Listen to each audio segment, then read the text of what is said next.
know, dealing with all of these issues can be quite stressful. So you have your daily job, you have your family, and then you add the issues across maybe your local governments, your state issues, and national issues. Then you hear about global issues again, and you're thinking, what is going on? This is quite stressful.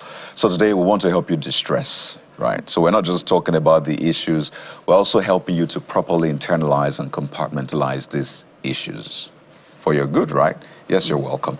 We're joined on the program this morning by the ED Institute of Counseling in Nigeria, Dr. Tolulope Okoye-Gaire, and we want to talk about your health, managing stress and anxiety daily. Dr. Okoye-Gaire, good morning. Good morning, and thank you for having me. I just want to ask you, as a Nigerian, dealing with all of these issues, are you stressed? So I do not think you can be a Nigerian. So the fact that you are African is stressful. The fact that you are a Nigerian is another layer of stress. The fact that you are living in Lagos is stressful. And I like to say the fact that you are a man or the fact that you're a woman it's another level of stress. So yeah, there's no way you are not going to be stressed. So it's not about being stressed.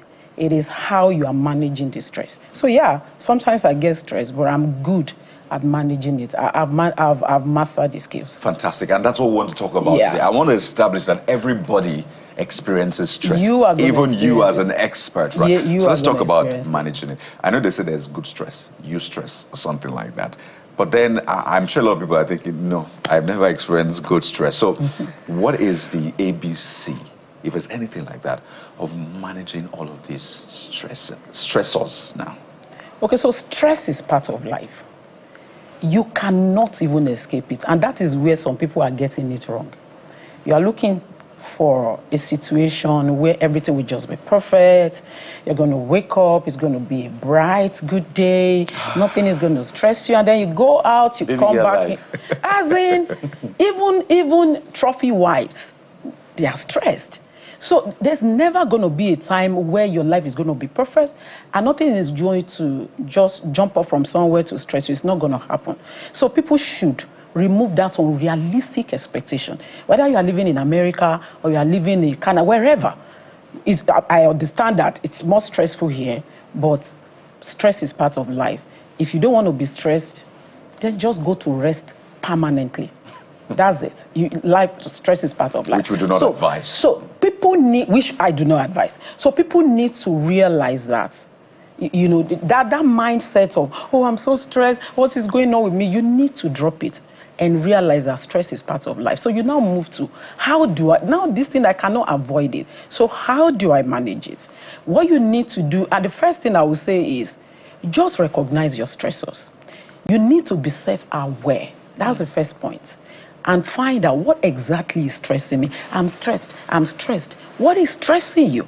Is it financial stress? Is it your place of work? Is it existential crisis? You are asking yourself, who am I? What am I doing? I'm supposed to be this. Or societal expectation, which is a crazy situation in this part of the world. You want to buy the best car. Why do you even want to buy the car? Why do you want to build a house? You're not even building it for yourself. You are building it because you want to prove a point. And you are stressed out because of that. So you need to be self-aware. And then find out, who are you? And what are these things that are stressing you? Are they even necessary? So be self-aware. Locate your stressors. When you now locate your stressors, devise a means around that stressor. If it is finances, where is this coming from? What do I need to do? What are the things I need to drop? What are the things I can help for now? What are the things I cannot help? If it is your job, as long as you are waking up and you are showing up, going to that office, you need to find a way to find peace around that place. While you are trying to maybe prepare for your escape. So find solution around that stressor that you have identified. And then I will just say finally, work on your mind, because it is not the stressor per se that is the problem. It is the way you are thinking about it. Okay, so let's dig deep into this self-imposed stress that you highlighted in passing, especially with what's going on on the social media. Recently, I think this weekend, we had a lot of one car promise and one car did not get promised, eventually bought the car by yourself and all of that. So a lot of young people watch this space and they feel pressured. I even saw, when I hear people say, follow me, a 22-year-old, this, doing this and this. I feel, when you hear such statement, where I sit, I feel like somebody's trying to prove a point that I'm young and successful. And that puts pressure on other young people who may not be disposed to that level of success. How should the young people listen to all of these bombardments on social media, internalize, manage, and distress? You know, I saw a research recently that is saying that Gen Zs are in big trouble when it comes to productivity and self-awareness. You know, because they are the ones that were really in the midst of the social media, you know, bombardments, and it's crazy. So it's deep, and I'm looking at different ways of, you know, addressing this. If you are a young person, it boils down to what I said earlier. You see, it's even more crazy in our society because we're in a society where you grew up in a home where you are not validated enough, where people feel like if I praise her too much or if I praise him too much, he's not going to be as good as I want him to be. So you are seeking for validation per minute, per second from your childhood trauma already. And then you jump into a social media space that is not being managed, that is not being controlled. And you also do not even know yourself. You are not self-aware enough. So you are faced with all of these troubles, and then you are asking yourself, what do I do about this? And the solution to this will be to, you know, like I said earlier, find yourself. And then number two, we need a kind of holistic approach to our thought pattern as a society.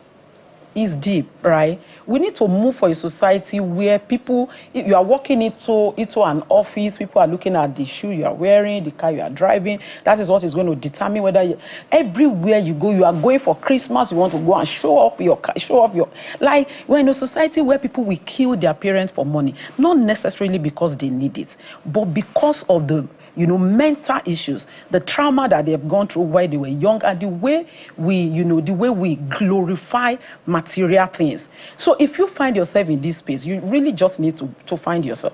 You need to be self-aware enough to be able to make choices that are useful for you and not being driven by what you are saying. It's difficult. I don't even think people will get to that point without therapy. I've heard the no grief for anybody. I think that was last year. They said no grief for anybody. 2024. 2024, right? So I see that part of distressing is also having that strong mindset, in the sense that, yes, there's lots of expectations, a lot of eyeballs, but I won't let that get to me as well. So distressing is also having a strong mind. But I want to break this down even further, and I want to be more specific now. Right. So we'll talk about workplace stress. Maybe we'll add traffic stress to it, because that's environmental stress. Environmental stress, right? Yeah. We can talk about stress from a relationship. Right. Is there national stress? Let's start with workplace stress and environmental stress, and how to deal with it. Because you go to your office, and every day you wake up and you realize you are going to work, for some people, it's stress already. Yeah, in fact, some people are crying on their way to work. Tuesdays, it can be the boss, it can be a colleague, it can be the work itself. Maybe people are not fulfilled. So it's a number of things. So I want you to speak to that person who is stressed at work or by work. So, something is coming to mind, and I'm not so sure if I should say that on national TV, but I've walked into spaces where people in corporate organizations, and people just, you know, draw me to a corner and be like, I'm going through this, I'm going through that. And I'm like, oh, do you have like a setting in your office where you can walk into, and they tell them exactly what you are going through currently? And in 99% of times, I get a no. See, number one, organizations need to create a mental health culture where people can have a safe space, where they can walk into. Every organization in Nigeria need to have a therapist office, a counselor's office. Different from HR. Different from HR. It is not the job of an HR. Go work in an office. In fact, most of the organizations that we consult for at the Institute of Counseling, we have to even create the office in a corner of the compound, because a lot of people are even scared to go there. I don't want the HR to see me. Right? So we need to have a mental health culture. So it's a culture. Stigmatization in between all of this. Of course, of course. So it's a culture that needs to be established, right? That's number one. Then personally for you, you really need to know what is driving you. Like I said, who are you? What drives you? What motivates you? Why are you doing that job? Give yourself reasons why you are waking up and showing up. Now, and I said something earlier. It is not necessarily the stressor. It's the way you are thinking about it. You walk into an office and then you say good morning to somebody. Maybe the person is wearing this kind of hair I'm wearing, and there's something in my ear. I can't even hear you. And I didn't see you. And you're like, oh, that Dr. Tolu, I don't know, she hates me so much. I greeted her, she didn't answer. What if you choose to pick like, oh, maybe she didn't hear me, right? I know there are some people that could be a bit, in your office. But as long as you are waking up and showing up in that place, you need to find a way around it to take care of your mental health. You are not doing it for them. Do your job the way it's meant to be done, like fulfilling. Make it fulfilling for yourself. And then don't try to like, oh, because they are doing this to me, I'm not. Because if you don't even do your job very well, it's going to come back to haunt you personally. So work on the way you relate to the environment, because there are so many things that you cannot control. The ones that you are calling a strong mind is actually it's a bit different. It's more like being self-aware enough to know that I'm in charge of my emotions. Nobody is going to dump their baggages and their negativities on me. I choose the way I'm going to react, because I cannot choose what is going on in my environment. It takes a lot for a human being to get to that point, especially for people that are coming from our environment in Nigeria, where growing up we are so traumatized. Our childhood are filled with a lot of trauma. So it's difficult for you to move to that point where you say, oh, I'm in charge of my emotion. No, there are so many things that are going to be militating against it. But to answer your question, that's the point everybody should strive to get to. You get there, you can deal with your stressors. So help men and women. This, Kayode has given you one assignment. Let me give you another one. Men, women. The way men, they're not quite outspoken when it comes. They just feel that stress is part of it. The women can express it, they talk, either spouse, husband, boyfriend, whichever. They have a way of just talking. Men will just go to that cave and just internalize. They say that's why men die early or have high blood pressure and all of that. But we live in the 21st century where things are evolving and changing. Say if you were to consult for a young man in his, say, 30s and 40, and a young woman is in her 30s and 40, what would be two things you will say to them that they have to do to manage stress? So what you said about men, you think it's changing. It's not changing. It can't change. What we are dealing with is a form of generational trauma. And it's not like they don't need to sit you down and teach you that this is the way to do it. You pick it up from the environment. It's all around you. So as a man, you need to always try to keep it. Like, I'm in charge. I can make it work and all of that. It is there, and it will always be there until we do something about our mindset, which is mental health that we are talking about. So to answer your question, for young, if you are a man or a woman and then you are dealing with stress, and that's the question, right? And I'm thinking, what should I tell you to help you to come out of this? The first thing I will tell you. So there are practical things you could also do. Apart from all of this psychological talk that there are practical things you could do, like mindfulness, take some time to sit back and do mindfulness. There are processes of doing it. And then you can do meditation. Yoga helps a lot with stress.